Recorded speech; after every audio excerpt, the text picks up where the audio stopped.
I love working on animation because it is kind of a clean slate. You get to build all the sounds from the ground up. The backgrounds and the textures and the foley and the sound design is all something that can be completely impressionistic or realistic, depending on how you want to go. But it really is an open canvas, and it's the most exciting for me to engage with. Okay, let me try again. My name is Jake Proctor. I was the Foley artist, sound designer, and film mixer for 95 Census. What makes Strawberry Sound Studios a little bit more unique is that we're such a Swiss Army knife. We do expand and bring on team members when needed on larger projects, but we also have the ability to do everything in-house when we really want to do something in an intimate manner. We have Foley facilities here, we have sound design facilities here, and we have a mix facility here. And for me to act kind of as a supervising sound editor and also being the Foley artist and also being the sound designer and also being the mixer really leaves a certain level of cohesion into all the sound. That's something that I really take a lot of pleasure in doing and overseeing, and we really put a lot of love into that aspect on 95 Census. The emotional range of the film was incredible, and it was really fun to help support that dynamic roller coaster. Having a narrator talk through the whole thing made my role more important in terms of just supporting that and really backing up every part of the story. The flashbacks of the good memories, like the snorkeling sequence, was something that was important to kind of make feel childlike a little bit more than when the film takes a darker turn. And so for me, it was really fun to just back him up and figure out what the right sound was and what the right mix balance was to support that narrative. So let's break down a sound. Here's the full sound.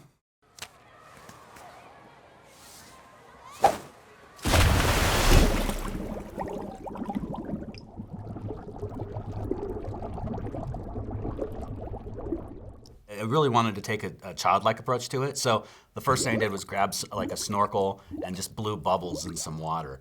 And then I take that field recording and put it into a software that I can manipulate it with, like this. And the end result sounds like this.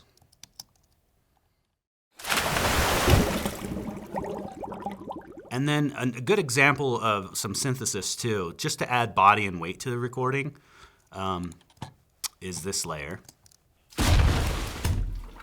That's just to add like some low-end sweetness. And these layers.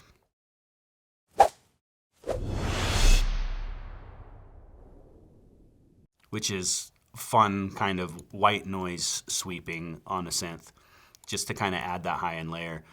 And then I went home and filled my bathtub with water and just got like a heavy splash sound for the impact and the jacuzzi jets for the bubbles kind of streaming past him as he swims away.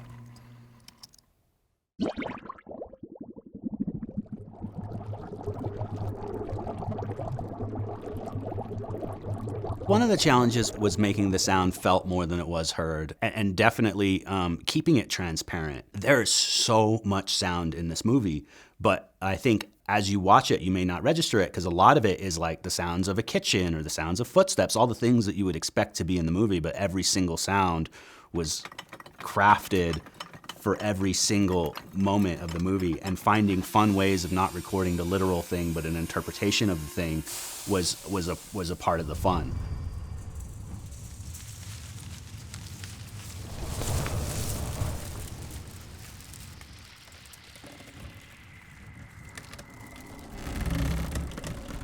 '95 Census kind of begged for more exploration in the sounds and selecting the sounds, so it was a lot of just trial and error. It was a lot of rolling up my sleeves and diving into these props and just feeling it out and looking at the picture and thinking, does it need a high crackly texture? Does it need a warm, low texture to make you feel comfortable in the scene? Or does it need some kind of rhythmic or bumpy texture to make you feel uncomfortable in the scene? And then what would that entail, and kind of just playing with props and finding it. And that ended up being kind of the most fun part, was painting with sound.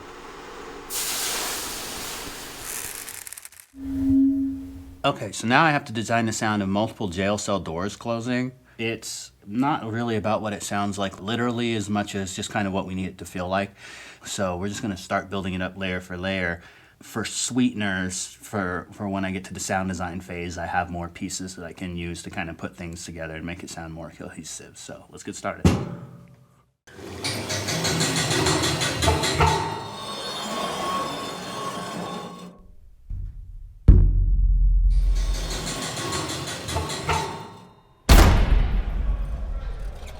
I think one of the most powerful questions that you can ask is what if? And that's such a fun approach of like, what if I tried this and what if I tried that? And just seeing what results that bears. And I think it's a kind of a combination of what sounds you record and then how you process them that really end up being the end results. Congratulations to everyone on the team. Congratulations to Jared and Jerusha. Everybody put so much time and effort into this movie and so much love, and I'm so glad that people got to see it and that it got recognition it deserves.